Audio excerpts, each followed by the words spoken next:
ГСП онлайн. Городские новости сейчас. В администрации прошло очередное заседание муниципального совета. Темы, отраженные в повестке, коснулись нескольких проблем населения. Одной из них стало отсутствие отделений почты и банка для всех слоев населения в районе улиц Тиманская и Зеленова. После депутатского запроса в совет поступил ответ от организаций. Исходя из полученных ответов, что Сбербанк России, что Почта России считает нецелесообразным и неэффективным открытие там своих представительств. Подобный ответ депутатов не удовлетворил. Если банком еще можно пользоваться онлайн, почтовое отделение в микрорайоне просто необходимо. О сложившейся ситуации высказался мэр Ухты. Как оказалось, почте даже предлагали помещение по адресу Тиманская, дом 6 в спорткомплексе, на что были выдвинуты совсем некомфортные для муниципалитета требования. Но они требуют, чтобы мы согласовали безвозмездно передачу в федеральную собственность. Естественно, мы, конечно, отказали. Представляете, у нас спортивный комплекс наш муниципальный, и там внутри находится федеральная собственность почта.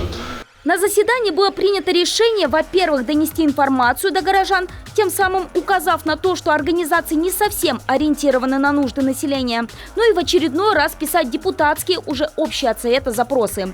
К слову, отписку получил и другой депутатский запрос. Он коснулся среднего профобразования. В Ухте катастрофически не хватает бюджетных мест для обучения по рабочим специальностям. Но ответ на требования таков.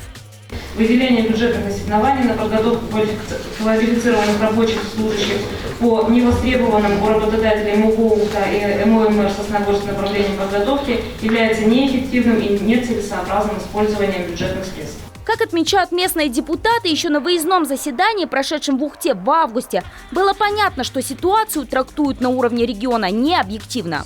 Выявилось, что действительно как Минобраз, так и Минэкономики подают информацию немножко не так, да даже не немножко, а серьезно не так, как подают.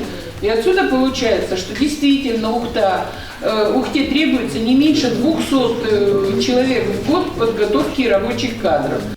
Теперь местный совет будет требовать наладить бюджетное обучение кадров на базе бывших ГПТУ номер 30 и 33. Как известно, с 2013 года они принадлежат университету. Сейчас вопрос стоит о возвращении помещений в собственность муниципалитета. Можно ли будет там обучать выпускников школ? Вопрос пока открытый.